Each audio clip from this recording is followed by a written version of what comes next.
सहनावतु सहनौ भुनक्तु सह वीर्यं करवावहै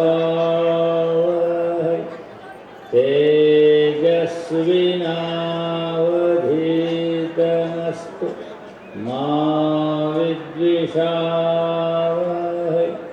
ॐ शान्ति शान्ति शान्तिः। ಜಗದ್ಗುರು ಸಿದ್ಧಾರೂಢ ಮಹಾಸ್ವಾಮೀಜಿಯವರ ಚರಣಾರವಿಂದಗಳಿಗೆ ವಂದಿಸಿ, ಜಗದ್ಗುರು ಗುರುನಾಥಾರೂಢ ಮಹಾಸ್ವಾಮೀಜಿಯವರ ಚರಣಾರವಿಂದಗಳಿಗೆ ನಮಿಸಿ, ಸದ್ಗುರು ಶಿವಯೋಗೀಶ್ವರರ ಚರಣಾರವಿಂದಗಳಿಗೆ ನಮಿಸಿ, ಸದ್ಗುರು ರೇವಣ ಸಿದ್ದೇಶ್ವರ ಮಹಾಸ್ವಾಮೀಜಿಯವರ ಚರಣಾರವಿಂದಗಳಿಗೆ ನಮಿಸಿ, ಸದ್ಗುರು ಸಿದ್ಧರಾಮ ಶಿವಯೋಗಿಗಳ ಚರಣಾರವಿಂದಗಳಿಗೆ ನಮಿಸಿ, ಜ್ಞಾನಪೀಠದಲ್ಲಿ ಅಲಂಕೃತರಾದ ಮಹಾತ್ಮರಿಗೆ ವಂದಿಸಿ, ಸದ್ಗುರುಗಳ ಸನ್ನಿಧಾನದಲ್ಲಿ ಸನ್ಮಿಲಿತರಾಗಿ ಸದ್ಗುರುಗಳ ದರ್ಶನ ಆಶೀರ್ವಾದದಿಂದ ಶ್ರೇಷ್ಠವಾದ ಸುಖವನ್ನು ಪಡೆದುಕೊಂಡು ಧನ್ಯರಾಗಬೇಕು ಎಂಬ ಅಪೇಕ್ಷೆಯಿಂದ ಬಂದಿರುವ ನಿಮ್ಮೆಲ್ಲರಿಗೂ ಧನ್ಯವಾದಗಳನ್ನು ಹೇಳಿ ಇವತ್ತಿನ ಈ ಯಾವ ಪವಿತ್ರವಾದ ಕಾರ್ಯಕ್ರಮದಲ್ಲಿ ಪ್ರವೇಶಿಸೋಣ. ಇಲ್ಲಿಯವರೆಗೆ ಮಹಾತ್ಮರು ಶ್ರೀಮನ್ ನಿಜಗುಣ ಶಿವಯೋಗಿಗಳ ಒಂದು ವಾಕ್ಯವನ್ನು ಆಧಾರವಾಗಿಟ್ಟುಕೊಂಡ ಬಹು ಸುಂದರವಾಗಿ ಉಪದೇಶ ಮಾಡಿದರು. ಕರುಣ ವಿದ್ಯೆಗಳುಳ್ಳ ಗುರು ಭಜನೆಯನ್ನು ಈ ವಾಕ್ಯದ ಮೇಲೆ ಬಹಳ ಸುಂದರವಾಗಿ ಹೇಳಿದರು. ಗುರುಗಳು ಹೇಗಿರಬೇಕು ಅಂದರೆ, ನಾವು ಉದ್ಧಾರ ಆಗಬೇಕಾದ ನಾವೆಲ್ಲರೂ ಕೂಡ ಉದ್ಧಾರ ಆಗಿ ನಾವೆಲ್ಲರೂ ಶಾಶ್ವತ ಸುಖವನ್ನು ಪಡೆದುಕೊಂಡು ಧನ್ಯರಾಗಬೇಕಾದರೆ ಗುರುಗಳು ಹೇಗಿರಬೇಕಂದ್ರೆ, ಅವರು ಬಹಳ ಕರುಣಾವುಳ್ಳವರಾಗಿರಬೇಕಂದ್ರೆ, ಬಹಳ ಕರುಣಾ ಇರಬೇಕು. ಯಾರ ಮೇಲೆ? ಭಕ್ತರ ಮೇಲೆ, ಜೀವಿಗಳ ಮೇಲೆ, ಸರ್ವರ ಮೇಲೆ ಬಹಳ ಕರುಣಾವುಳ್ಳವರಾಗಿರಬೇಕು. ಆಮೇಲೆ ಬರೀ ಕರುಣಾ ಆಗುವುದಷ್ಟೇ ಅಲ್ಲ, ವಿದ್ಯೆ ಇರಬೇಕಂತ.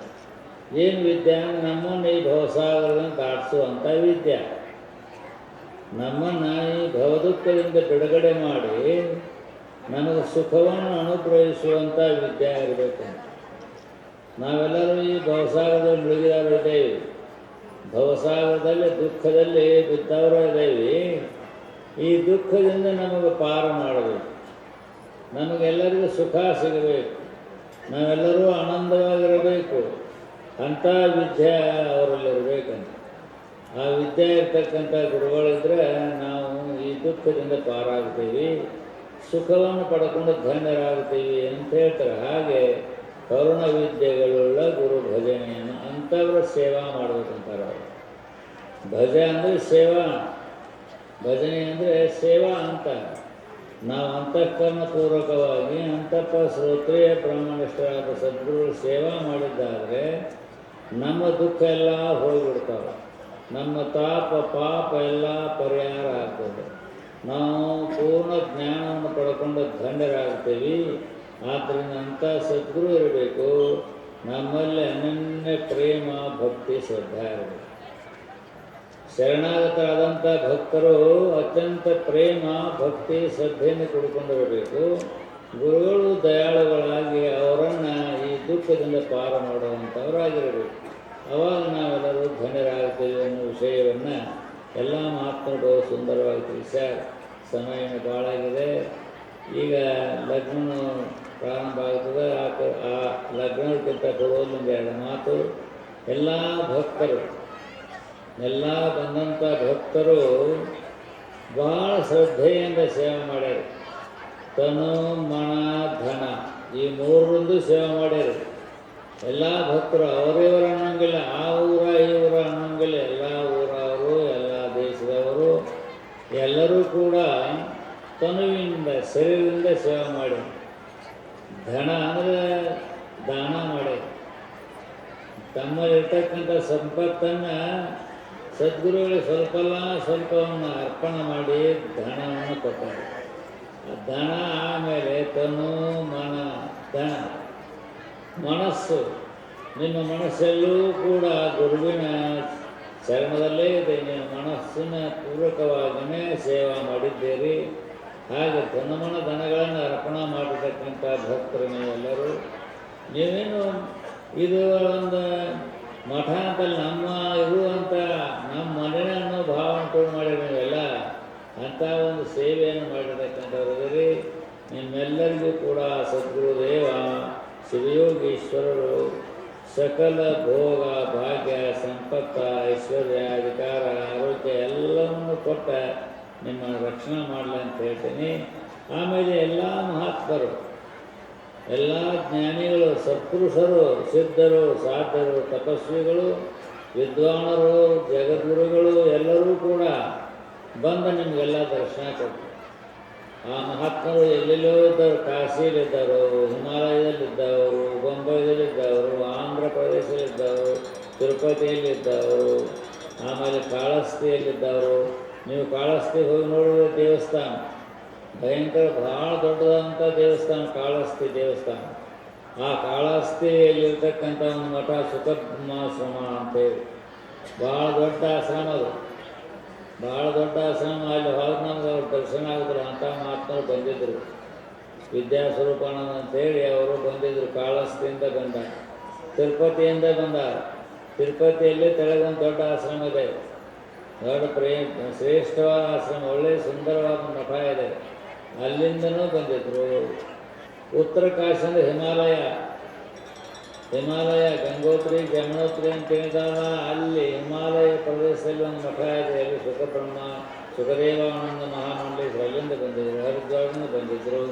ಈಗೆಲ್ಲ ಕಡೆಯಿಂದ ಆಂಧ್ರ, ಕರ್ನಾಟಕ, ಮಹಾರಾಷ್ಟ್ರ, ಗೋವಾ ಎಲ್ಲ ಪ್ರಾಂತದಿಂದ ಬಂದು ದರ್ಶನ ಕೊಟ್ಟರು ನನಗೆ. ಅವರ ದರ್ಶನ ಆಗೈತೆ. ನೀವು ಮಹಾತ್ಮರ ದರ್ಶನ ಆದರೆ ಪುಣ್ಯ ಅದ. ಸಾಧೂನಾಂ ದರ್ಶನಂ ಪುಣ್ಯಂ ಅಂತಿದೆ. ಸಾಧುಗಳ ದರ್ಶನ ಮಾಡಿ ನಮ್ಮ ಪುಣ್ಯ ಬರ್ತದೆ, ನಮ್ಮ ಪಾಪ ಹೋಗ್ಬೋದು. ನಿಮಗೆಲ್ಲ ಅಲ್ಲಿ ಹೋಗಿ ನೋಡೋಕ್ಕಾಗಂಗಿಲ್ಲ ಅಂತ ತಿಳ್ಕೊಂಡ್ರೆ ನಾವು ಇದೊಂದು ವೇದಾಂತ ಪರಿಷತ್ ನಿಮಿತ್ತ ಮಾಡಿ ಅವ್ರನ್ನೆಲ್ಲರನ್ನು ಕರೆಸಿ ನಿಮ್ಗೆ ದರ್ಶನ ಮಾಡ್ಸಾಕತ್ತೀವಿ. ಆ ಎಲ್ಲ ಮಹಾತ್ಮರು ನೋಡೋಕ್ಕಾಗಂಗಿಲ್ಲ. ನಿಮಗೆ ಹೋಗಿ ಅಲ್ಲಿ ಹೋಗಿ ನೋಡಿದ್ರೆ ನಿಮ್ಮ ದರ್ಶನ ಒಳಗೆ ಕುಂತಿರ್ತಾರೆ. ಅವರು ನಮಗೆ ದರ್ಶನ ಕೊಡ್ಬೇಕಲ್ಲ. ಅಲ್ಲೇ ಇರ್ತಕ್ಕಂಥ ಮಹಾತ್ಮರ ದರ್ಶನ ಆಗೋದು ಕಷ್ಟ. ಅದಕ್ಕಾಗಿನ ಅಂಥ ಮಹಾತ್ಮರು ನೋಡೋಕೆ ದುಡ್ಡಿದ್ದವ್ರು ಹೋಗ್ಬೋದು, ದುಡ್ಡಿದ್ದವರು ಶ್ರೀಮಂತರು ಹೋಗ್ಬೋದು, ಯಾರ ಆಗ್ಬೋದು. ಆದರೆ ಏನು ಸಾಮರ್ಥ್ಯ ಇಲ್ಲಂಥವ್ರು ಹೋಗ್ಬೇಕಲ್ಲ, ಅವರು ಇಲ್ಲೇ ಇದ್ದಲ್ಲೇ ದರ್ಶನ ಕೊಡಬೇಕು ಅವ್ರಿಗೆ. ಹಾಗೆ ಅವರೂ ಕೂಡ ದರ್ಶನ ಮಾಡಿಕೊಂಡು ಧನ್ಯರಾಗಲಿ, ಎಲ್ಲರೂ ಕೂಡ ಧನ್ಯರಾಗಲಿ, ಮುಕ್ತರಾಗಲಿ, ತಮ್ಮ ಸಕಲ ದೋಷ ಪಾಪವನ್ನು ಕಳ್ಕೊಂಡು ಪವಿತ್ರರಾಗಲಿ ಅನ್ನೋ ಉದ್ದೇಶದಿಂದ ಎಲ್ಲ ಕಡೆಯಿಂದ ಮಹಾತ್ಮರನ್ನು ಕರೆಸಿ ನಿಮ್ಮೆಲ್ಲರಿಗೆ ದರ್ಶನ ಮಾಡಿಸೋದಾಗೈತಿ. ನೀವೆಲ್ಲರೂ ಧನ್ಯರೇ, ಪುಣ್ಯಾತ್ಮರೇ.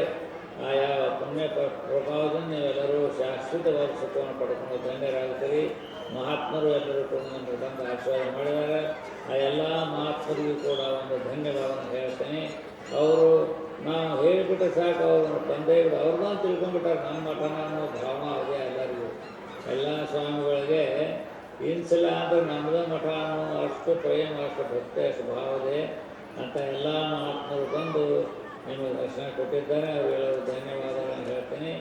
ಇನ್ನೆಲ್ಲರೂ ಕೂಡ ಈ ಕಾರ್ಯಕ್ರಮದಲ್ಲಿ ಭಾಗಗೊಂಡಿರ್ತಕ್ಕಂಥ ತನ್ನ ಮನವನ್ನು ಸೇವೆ ಮಾಡತಕ್ಕಂಥ ನಿಮ್ಮೆಲ್ಲರಿಗೂ ಭಗವಂತ ಸಕಲ ಭೋಗ ಭಾಗ್ಯಗಳನ್ನು ಕೊಟ್ಟು ರಕ್ಷಣೆ ಮಾಡಲಿ ಅಂತ ಹೇಳಿ ಇವತ್ತಿನ ಪ್ರವಚನ ಮುಗಿಸುವಂಥ ಸತ್. ಓಂ ಸಹನಾವತು ಸಹನೌ ಭುನಕ್ತು ಸಹ ವೀರ್ಯಂಕರವಾವಹೈ ತೇಜಸ್ವಿನಾವಧೀತಮಸ್ತು ಮಾ ವಿದ್ವಿಷಾವಹೈ. ಓಂ ಶಾಂತಿ ಶಾಂತಿ ಶಾಂತಿ. ಪೂಜ್ಯ ಗುರುದೇವರಡಿದ ಅವರುಗಳಲ್ಲಿ ಕೋಟಿ ಕೋಟಿ ಪ್ರಣಾಮಗಳು. ಶಂಕರಾನಂದ ಸ್ವಾಮಿಗಳು ಗುರುನಾಥ